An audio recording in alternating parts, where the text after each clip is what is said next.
8 जनवरी 2026 के current affair के बारे में, जो कि ऑल वनडे कॉम्पिटिटिव एग्जाम के लिए बहुत ही इंपॉर्टेंट वीडियो होने वाला है।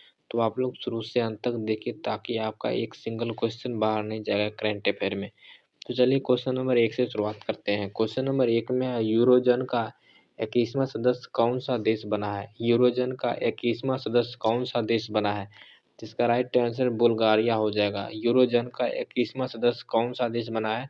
जिसका राइट आंसर बुल्गारिया हो जाएगा। चलिए हम इसके इम्पोर्टेंट फैक्ट पर डिस्कस करते हैं। देखिए इसका जो प्रभावी तिथि था वह 1 जनवरी 2026 था। अब बुल्गारिया की आधिकारिक मुद्रा यूरो है। यूरोजन जो है यूरोपीय संघ के वे देश जहां यूरो आधिकारिक मुद्रा है। यूरोपीय संघ के वे देश जहां यूरो आधिकारिक मुद्रा है। यूरोपीय संघ में कुल 27 देश है। यूरोपीय संघ में कुल कितने देश है? 27 देश है। और यूरोजन के सदस्य कितने हैं? 21 है। और इसका गठन कब हुआ? तो 1 जनवरी 1999 में इसका गठन हुआ। चलिए देखिए एक क्वेश्चन से कितना क्वेश्चन बन गया। चलिए क्वेश्चन नंबर 2 का आंसर बताइए। क्वेश्चन नंबर 2 में है, पेरू ने किसे कानूनी अधिकार दिए हैं? पेरू ने किसे कानूनी अधिकार दिए हैं? तो इसका राइट आंसर है बिना डंक वाली मधुमक्खी को पेरू ने अधिकार दिया, जो कि अमेजन जंगल से है। 2 का राइट आंसर बी हो जाएगा, जो कि बिना डंक वाली मधुमक्खी को दिया है। जो कि स्थान है, इसका स्थान जो है अमेजन वर्षावन पेरू क्षेत्र है। दुनिया के पहले कीट जिन्हें मानव सम्मान कानूनी सुरक्षा मिला है। दुनिया के पहले कीट है जिन्हें मानव सम्मान कानूनी सुरक्षा मिली है। दिए गए जन्मजात अधिकार है, अस्तित्व में रहने का अधिकार है और स्वस्थ आबादी बनाए रखने का भी अधिकार दिया है। प्रदूषण मुक्त स्वस्थ आवास का अधिकार भी दिया है। प्राकृतिक वातावरण में फलने फूलने का भी अधिकार दिया है। चलिए क्वेश्चन नंबर 3 का आंसर बताइए। क्वेश्चन नंबर 3 में है, आठवां राज्य वेतन आयोग गठित होने वाला भारत का पहला राज्य कौन सा है? 8वां राज्य वेतन आयोग गठित करने वाला भारत का पहला राज्य कौन सा है? इसका राइट आंसर जल्दी से बताइए। 8वां राज्य वेतन आयोग गठित करने वाला पहला राज्य कौन सा है? इसका राइट आंसर असम हो जाएगा। असम जो कि 8वां वेतन आयोग करने वाला पहला राज्य बन गया। इसकी जो घोषणा है वह मुख्यमंत्री हिमंता बिस्वा शर्मा ने किया है। असम के मुख्यमंत्री कौन है? तो हिमंता बिस्वा शर्मा ने किया। अध्यक्ष नियुक्त किया सुभाष दास को, जो कि पूर्व सचिव थे असम के। जो कि 8वां केंद्रीय वेतन आयोग है, केंद्र सरकार की मंजूरी 2025 में मिली है। और देखिए आगे इम्पोर्टेंट फैक्ट पर देखते हैं। 7वें वेतन आयोग की अवधि समाप्त हो गई 1 जनवरी से 2026 तक। और इसका जो अध्यक्ष था न्यायमूर्ति रंजना प्रकाश देसाई, जो कि पूर्व सुप्रीम कोर्ट के जज थे। पैनल में 2 अन्य सदस्य भी थे। चलिए क्वेश्चन नंबर 4 का आंसर बताइए। क्वेश्चन नंबर 4 में है, जलीकट्टू उत्सव का आयोजन किस स्थान पर किया गया है? जलीकट्टू उत्सव का आयोजन किस स्थान पर किया गया है? 4 का राइट आंसर बी हो जाएगा। थंचनकुरुची गांव, पुदुकोटाई जिला, तमिलनाडु हो जाएगा। 4 का राइट आंसर बी हो जाएगा। जलीकट्टम उत्सव का आयोजन किस स्थान पर किया गया? तो थंचनकुरुची गांव, पुदुकोटाई जिला, तमिलनाडु। 4 का राइट आंसर बी हो जाएगा। चलिए इसका हम इम्पोर्टेंट फैक्ट पर डिस्कस करते हैं। स्थान है थंचनकुरुची गांव, पुदुकोटाई जिला, तमिलनाडु, जो कि अवसर है मुट्टू पोंगल जनवरी माह में हुआ है। चलिए क्वेश्चन नंबर 5 का आंसर बताइए। क्वेश्चन नंबर 5 में है, भारतीय महिला हॉकी टीम के नए मुख्य कोच के रूप में किसे नियुक्त किया गया है? भारतीय महिला हॉकी टीम के नए मुख्य कोच के रूप में किसे नियुक्त किया गया है? तो इसका राइट आंसर हो जाएगा स्वाइडो मारिजने हो जाएगा। स्वाइड मारिजने हो जाएगा। स्योर्ड मारिजने हो जाएगा, जो कि भारतीय महिला टीम के नए मुख्य कोच बने हैं। इसलिए 5 का राइट आंसर सी हो जाएगा। चलिए इसके हम इम्पोर्टेंट फैक्ट पर डिस्कस करते हैं। देखिए इसका जो नाम है एस्वाइड मारिजने, जो कि देश है नीदरलैंड के है। एस्वाइड मारिजने जो कि नीदरलैंड के है, जो कि भारतीय महिला टीम की हॉकी के कोच नए बने हैं। पूर्व कोच थे हरेंद्र सिंह। पूर्व कोच का नाम क्या था? तो हरेंद्र सिंह पहले भी 2017 में भारतीय महिला हॉकी टीम के हेड कोच रह चुके हैं। चलिए क्वेश्चन नंबर 6 का आंसर बताइए। क्वेश्चन नंबर 6 में है, हाल ही में इसरो ने किस रॉकेट से तीसरे चरण का सफल ग्राउंड टेस्ट किया है? हाल ही में इसरो ने किस रॉकेट के तीसरे चरण का सफल राउंड टेस्ट किया है? 6 का राइट आंसर डी हो जाएगा, SSLV हो जाएगा।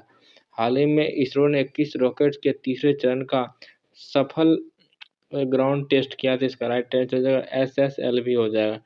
चलिए इसके हम इम्पोर्टेंट फैक्ट पर डिस्कस करते हैं। इसकी जो तिथि थी वह 30 दिसंबर 2025 थी। स्थान था सतीश धवन अंतरिक्ष केंद्र श्रीहरिकोटा। रॉकेट था SSLV small satellite launch vehicles हो जाएगा। यह इसरो का सबसे छोटा रॉकेट है। विशेषता है, चलिए इसका हम देखते हैं। देखिए जो इसकी विशेषता है वह अपग्रेडेड इंजन का परीक्षण हुआ है, कार्बन एक्सप्लॉय कंपोजिट का उपयोग हुआ है और हल्का लेकिन अत्यधिक मजबूत पदार्थ भी है। भविष्य के मिशनों में इसी इंजन का उपयोग किया जाएगा। चलिए क्वेश्चन नंबर 7 का आंसर बताइए। देखिए क्वेश्चन नंबर 7 में है, सीमा सड़क संगठन BRO के नए महानिदेशक के रूप में किसने कार्यभार संभाला है? सीमा सड़क संगठन के नए महानिदेशक के रूप में किसने कार्यभार संभाला है? 7 का right answer lieutenant general Harpal Singh हो जाएगा। लेफ्टिनेंट जनरल हरपाल सिंह हो जाएगा। 7 का राइट आंसर बी हो जाएगा। चलिए क्वेश्चन नंबर 8 का आंसर बताइए। क्वेश्चन नंबर 8 में है, न्यूयॉर्क शहर के 112वें मेयर के रूप में किसने शपथ ली? न्यूयॉर्क शहर के 112वें मेयर के रूप में किसने शपथ ली? 8 का राइट आंसर बी हो जाएगा, जोहरान ममदानी हो जाएगा। जोहरान ममदानी जो कि न्यूयॉर्क शहर के 112वें मेयर के रूप में शपथ ली, इसलिए 8 का राइट आंसर बी हो जाएगा। चलिए क्वेश्चन नंबर 9 का आंसर बताइए। क्वेश्चन नंबर 9 में है, राष्ट्रीय पेंशन प्रणाली NPS ट्रस्ट बोर्ड के अध्यक्ष किसे नियुक्त किया गया है? राष्ट्रीय पेंशन प्रणाली ट्रस्ट बोर्ड के अध्यक्ष किसे नियुक्त किया गया है? तो 9 का राइट आंसर बी हो जाएगा, दिनेश कुमार खारा हो जाएगा। राष्ट्रीय पेंशन प्रणाली ट्रस्ट बोर्ड के अध्यक्ष दिनेश कुमार खारा को नियुक्त किया गया है। चलिए क्वेश्चन नंबर 10 का आंसर बताइए। क्वेश्चन नंबर 10 में है, भारत की पहली वंदे भारत स्लीपर ट्रेन किन दो शहर के बीच चलेगी? भारत की जो पहली वंदे भारत स्लीपर ट्रेन है वह किन दो शहरों के बीच चलेगी? तो इसका राइट आंसर है गुवाहाटी और कोलकाता यानी हावड़ा। असम से कोलकाता के बीच चलेगी यानी गुवाहाटी से हावड़ा के बीच चलेगी, इसलिए 10 का राइट आंसर सी हो जाएगा। चलिए क्वेश्चन नंबर 11 का आंसर बताइए।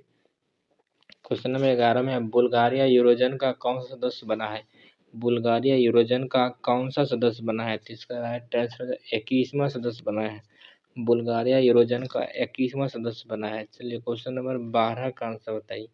क्वेश्चन नंबर 12 में है, DRDO के 68वें स्थापना दिवस पर रक्षा मंत्री ने किस पहल पर प्रकाश डाला है? DRDO के 68वें स्थापना दिवस पर रक्षा मंत्री ने किस पहल पर प्रकाश डाला है? तो इसका राइट आंसर हो जाएगा सुदर्शन चक्र वायु रक्षा पहल हो जाएगा। सुदर्शन चक्र वायु रक्षा पहल हो जाएगा। चलिए क्वेश्चन नंबर 13 का आंसर बताइए। क्वेश्चन नंबर 13 में, भारत और पाकिस्तान ने 1 जनवरी 2026 को लगातार कितनी बार परमाणु प्रतिष्ठानों की सूची का आदान प्रदान किया है? देखिए भारत और पाकिस्तान ने 1 जनवरी 2026 को लगातार कितनी बार परमाणु प्रतिष्ठानों की सूची में आदान प्रदान किया है? 13 का राइट आंसर सी हो जाएगा, 35वीं बार किया है भारत और पाकिस्तान के बीच न्यूक्लियर का आदान प्रदान किया है। चलिए क्वेश्चन नंबर 14 का आंसर बताइए। क्वेश्चन नंबर 14 में है, फरवरी 2026 में AI इम्पैक्ट समिट की मेजबानी कौन करेगा? फरवरी 2026 में AI इम्पैक्ट समिट की मेजबानी कौन करेगा? 14 का राइट आंसर न्यू दिल्ली हो जाएगा। फरवरी 2026 में AI समिट की मेजबानी कौन करेगा? तो न्यू दिल्ली हो जाएगा। चलिए क्वेश्चन नंबर 15 का आंसर बताइए। क्वेश्चन नंबर 15 में, केरल साहित्य महोत्सव 2026 के लिए गेस्ट ऑफ ऑनर किसे बनाया गया है? केरल साहित्य महोत्सव 2026 के लिए गेस्ट ऑफ ऑनर किसे बनाया गया है? 15 का राइट आंसर सीधा सुनीता विलियम्स हो जाएगा। सुनीता विलियम्स को केरल साहित्य महोत्सव में गेस्ट ऑफ ऑनर के रूप में बुलाया है। चलिए क्वेश्चन नंबर 16 का आंसर बताइए। क्वेश्चन नंबर 16 में, केरल सरकार केरल साहित्य महोत्सव 2026 के नए अतिथि कौन से हैं? केरल साहित्य महोत्सव 2026 के लिए अतिथि देश कौन सा है? तो 16 का राइट आंसर से जर्मनी हो जाएगा। केरल साहित्य महोत्सव 2026 के अतिथि देश जर्मनी हो जाएगा। चलिए क्वेश्चन नंबर 17 का आंसर बताइए। देखिए क्वेश्चन नंबर 17 में, किस राज्य सरकार ने स्कूलों की प्रार्थना सभा में हिंदी और अंग्रेजी अखबार पढ़ना अनिवार्य किया है? किस राज्य सरकार ने स्कूलों की प्रार्थना सभा में हिंदी और अंग्रेजी अखबार पढ़ना अनिवार्य किया है। 17 का राइट आंसर बी हो जाएगा, राजस्थान सरकार ने किया है। 17 का राइट आंसर बी है, जो कि बहुत ही इंपॉर्टेंट है सिविल सर्विस एग्जाम के लिए। चलिए क्वेश्चन नंबर 18 का आंसर बताइए। क्वेश्चन नंबर 18 में है, जनवरी 2026 से अंत्योदय राशन कार्ड धारकों को मुफ्त पैकेट बंद चीनी की घोषणा किस सरकार ने की है? जनवरी 2026 से अंत्योदय राशन कार्ड धारकों को मुफ्त पैकेट बंद चीनी देने की घोषणा किस सरकार ने किया है? तो 18 का राइट आंसर दिल्ली हो जाएगा, दिल्ली सरकार ने किया। 18 का राइट आंसर बी हो जाएगा। चलिए क्वेश्चन नंबर 19 का आंसर बताइए। क्वेश्चन नंबर 19 में है, प्रधानमंत्री नरेंद्र मोदी ने किस अंतर्राष्ट्रीय प्रदर्शनी का उद्घाटन किया है? देखिए हाल ही में प्रधानमंत्री नरेंद्र मोदी ने किस अंतर्राष्ट्रीय प्रदर्शनी का उद्घाटन किया है? तो देखिए इसका राइट आंसर हो जाएगा light and lotus relic of the awakened being हो जाएगा। यानी महात्मा बुद्ध के जो जिसे एशिया का ज्योतिपुंज खाता है, उसी के अवशेष पर प्रदर्शनी किया है न्यू दिल्ली में। इसलिए 19 का राइट आंसर सी हो जाएगा, light and lotus relic of the awakened being हो जाएगा। चलिए क्वेश्चन नंबर 20 का आंसर बताइए। क्वेश्चन नंबर 20 में है, 2026 का पहला जल्लीकट्टू किस राज्य के पुडुक्कोटई जिले में आयोजित किया गया है?